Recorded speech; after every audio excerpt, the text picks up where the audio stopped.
Do you ever wonder why some people seem to magnetize audiences, magnetize views and clients, while you're still stuck in low views jail? Do you ever feel like the version of you that shows up online here on YouTube is just a fraction, a shell of the actual person you are and what you're able to do for your clients, for your audience, and for all the people around you in your world? If you answered yes to any of these questions, this video is going to change everything for you. I spent 2 decades as a television reporter on camera, and when I became an entrepreneur, boy, was I in for a rude awakening. I actually thought it wouldn't be that hard. I mean, how hard could it be to build up an audience when millions of people used to watch me on TV? Well, turns out a lot harder than I thought. And a big part of it was because I didn't know what to say. I didn't know how to speak in the right way. I didn't know about marketing. Even though when I look back, I was actually marketing, even as a reporter, because you've got to get people to be interested enough to watch the story.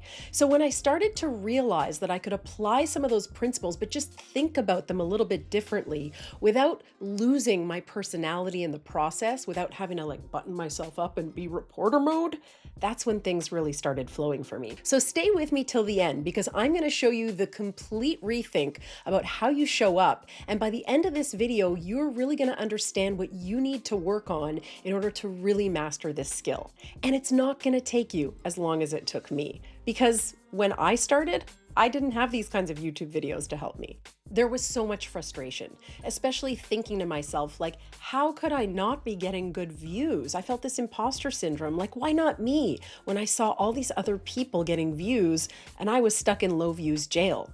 Here's what I've learned. The so-called experts that you admire who are thriving online, they're not necessarily the best, but there's one differentiator between them and the people who don't succeed, and that is they're just the most visible. And okay, I know what you're thinking, but Shirley, how do I get visible? Well, I'm glad you asked. You become magnetic. When I say magnetic, I don't mean you have to attract a ton of views or a ton of subscribers. Remember, numbers are not the goal here. It's quality over quantity. So you're looking to attract the right people to your channel, the right people to your videos, the right people to your offers. And in order to be like that, you need to learn how to be magnetic, how to have that magnetic presence. So let's dive into that. How do you become magnetic? Coming up in this video, I'm going to tell you the top video mistakes repelling ideal clients and how to fix them fast. Remember, repelling is the opposite of magnetizing. So if you're doing something to repel clients, you're going to want to know what that is so that you can fix it, and you can fix it fast. We're going to talk about the magnetic presence framework, and I'm going to teach you how to align your energy, your voice, and your message so that you can attract more of the right people to your videos. I'm going to show you how to show up with confidence on camera even when you don't feel it. Because yes, confidence is not enough, but it is a prerequisite to becoming magnetic. You lacking confidence is also going to show in your videos. And finally, I'm going to talk about instant tweaks that make clients stop scrolling and actually watch your videos, because that's the goal here on YouTube after all, isn't it? Let's just get one thing out of the way right now. Believing you have to be perfect. That is just a big no in today's day and age, especially with AI everything. Imperfection is actually your superpower. So showing up as your authentic self is way better all day long than trying to be perfect. I know from experience, when I first started showing up on YouTube, I was trying to be perfect. I would cut out all my screw ups, and if I didn't like how my hair looked in a video, I would like reshoot part of it or not even publish it in the first place. I was missing the point. People want real humans. And right now, it's just too easy to create an AI avatar of yourself and just let it do the talking. Please don't do that. And this is how you prove that, look, I'm a real person. I have hairs out of place and everything. Another mistake I see people make is trying to talk to a camera. Now you might be thinking, wait a second, what does that mean? I am talking to a camera, but you're not.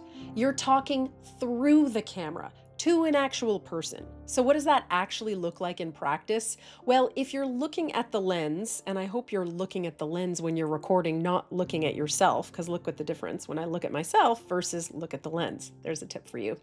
When you're looking at the lens and you're just looking at this circle, whether it's on your desktop or on your phone, you're not really connecting. What I want you to start doing is look through the lens. This might be a bit of a brain hack, but you want to imagine someone on the other side of the lens, someone you know ideally, and speak to them. Speak to your ideal client directly. But it doesn't have to be a stranger. It can be someone that you are very close to. And in fact, I recommend that if you're just getting started, because that will be the difference between you being more of like the buttoned up version of yourself and imagining your best friend on the other side of the lens, or your spouse or your child, or someone that you can just kind of like roll your shoulders back and get to speak to normally, right? Like when I speak to friends, I don't speak perfectly. Sometimes I screw up, and that's okay. You may screw up too, but it's going to make you more authentic. Here's another one when it comes to actually talking about what you offer: leading with what you do. That might sound a little counterintuitive. Wait a second, but I have to talk about what I do, don't I? Well, yeah, but first, you want to lead with why people should care. Remember, we live in a day and age where knowledge is everywhere. It's ubiquitous. Knowledge is free. So, no offense, but what you're teaching people or what you're sharing with people is not exclusive to you. Other people have the same information. And you know who else has that information? ChatGPT and every other AI model on the planet. So, what's going to differentiate you and what's going to attract your clients to you is not just sharing knowledge that you have, but sharing what people should do about it. Why should they care? What's your interpretation of it? What should they do with that information? If they've got all the information, if they're overwhelmed, how do they go about implementing it? So being their guide rather than just a teacher is going to be your superpower as we continue to get more and more into our AI world. But how do you actually become magnetic? What is involved in being a magnetic personality on screen? Well, that's why I want to introduce you to something called the Magnetic Presence Framework. Here's how it works. One of the most important things is your message, so what you say. This is a central part of your YouTube journey. You are going to have picked a niche, which I'm sure you've heard before. You're going to pick a specific angle that you have, a perspective that you have on that niche. Let's say, for example, you have a dog training business and your channel is all about how to train people, train people to have their dogs be better behaved in public. So you know what your message is. You're going to be talking about everything to do with that, right? But the message is just one part of this. Just as important as what you say is also the energy behind your delivery. So that's how you show up.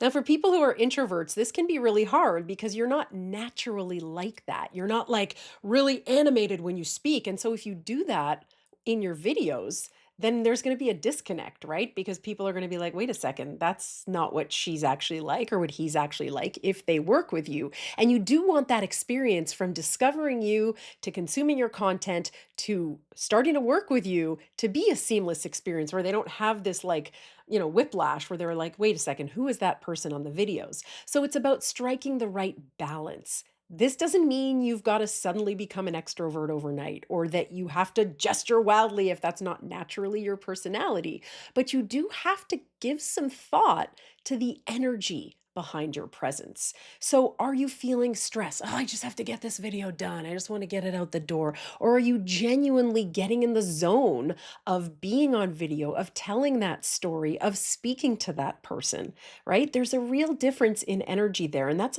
something that I encourage you to really tap into and watch yourself back, because you will pick up on some of the energy subtleties that might be subconsciously repelling your ideal client. Then there's your voice. This is literally how you sound. And if you want a deep dive on how to use your voice on video, I recorded a whole tutorial on this, so I'm going to link it up here, and I'm also going to put it in the description. Your voice is one of the most powerful tools that you have as a YouTuber, as someone creating videos, no matter what platform you're on. And so you're really going to want to develop that skill to be able to speak with authority and to be able to use your voice effectively to bring people closer to that yes. And then lastly, of course, there's connection because people have to relate to you in order to be able to come into your world, want to work with you, be magnetized towards you. And making that connection is crucial because you connect with them, you get them to relate to you. And then that also enriches your message because when you create that connection and community, then you're going to start to really channel those people more. You're going to start to really deeply understand what they want and what they need. And that's going to make what you say even more dialed in and even better, which is going to lead to even more energy and more intention behind what you're doing, which is going to lead to better voice delivery because you're going to speak with more passion, which in turn creates more connection. So, do you see how this cycle just keeps going? It just keeps moving around and it's like a flywheel. It might take a little bit to get it started, just like with your channel. Maybe there's a few views at the beginning and you're feeling frustrated. But if you keep up with this, if you're consistent and you continue to go through this cycle of really nailing your message, nailing your energy, really working on your voice and that connection with your viewer, eventually it'll be like a flywheel that has its own momentum and you're going to be sailing into more views naturally, more magnetism, more clients, and ultimately business growth. And when you go with this flow, you're going to develop that magnetism that is going to build momentum to propel your business forward and get you further and further ahead and towards your goal, which is ultimately more clients and more revenue, right? Now, you might be thinking, but wait, what if I don't like being on camera? And look, I hear you. I get you. I don't always love being on camera, and I've done this for a living for my entire career. There is no overnight fix for this. There is definitely a series of shortcuts that you can take to become way more effective and engaging on camera, hands down. And this doesn't have to take a long time. One of my clients, Dory, she's a travel advisor, she started really flat on camera. I used to call her the flat cat. And within 6 weeks of working together, she landed a spot on live TV. Yeah, she got featured on a morning show and she's been booked solid ever since. She's now producing regular videos and she feels more comfortable. And that didn't take her years and years like me. It took her learning a very specific way of showing up and being more comfortable with her message and what she has to offer and who she's talking to, being crystal clear on that. All of those things work together as part of this framework to be able to really get you to that place of being able to literally attract clients when you open your mouth on video. And if this is something you're serious about, I do have a resource that I'll link in the comments that will help you get ahead in just 3 hours. It really doesn't have to take that long. Confidence on camera is a muscle. It's like going to the gym. You don't go to the gym once and expect to get in shape. So you can't expect the same thing with video. The more you do it, the more you show up, the more you learn the techniques to really be an effective speaker, the faster it will happen for you. And the faster you will start to develop that magnetism that will attract clients to you. So now I want to leave you with some practical tips, some instant fixes that you can do right now that will start you on this journey to becoming the most magnetic version of yourself. First, daily practice. Even if you don't post YouTube videos every day or you don't record very often, daily practice is key. It doesn't have to be on camera. You can do it in front of a mirror. You can do it just to the wall, to your spouse, to whoever. But I highly recommend you record it and watch it back. Because there's something that happens when you watch yourself back, as cringe as it is, and I get it. I also don't like watching myself back. But this is going to make a really big difference because you will start to see some of the patterns in how you show up that might subtly be turning people off. Second is eye contact. This one can be tough because making eye contact with the lens can be very confronting. Now, we talked about this a little bit earlier, but the difference between not making eye contact and making eye contact is the same as in-person conversation. If you're having a discussion with someone, not looking them in the eye actually conveys insecurity. And in some cases, it conveys a lack of respect or attention to the person you're talking to. So don't look at yourself when you're recording. Resist the urge to stare at yourself. And one of the ways you can do that is film with the back of your phone so that you can't look at yourself. you can only look at, well, there's 3 cameras there, but look in that direction and you'll have the equivalent of looking someone in the eye and making eye contact. That immediately increases your magnetism. And finally, have a good pre-filming routine. This is so important for you to be able to show up and feel relaxed and be able to really get into what you're saying and really convey that you are the person that your ideal client wants to work with. Now, you might be thinking, what should be on the checklist? Don't worry, I got you. Go below this video. I have a link to my own checklist that I would love to share with you so that you can have everything you need before you hit record. Now, even with all of this, I recognize that there is going to be, for some of you, an imposter syndrome in your head or just that bully in your mind that just will not get off your back and really prevents you from showing up as your truest, most confident self. I had an incredible conversation with a fitness coach who has struggled with her weight, and I want you to watch that so you can understand how you can overcome those kinds of challenges, even if you're not feeling it. So I highly recommend you check that out next.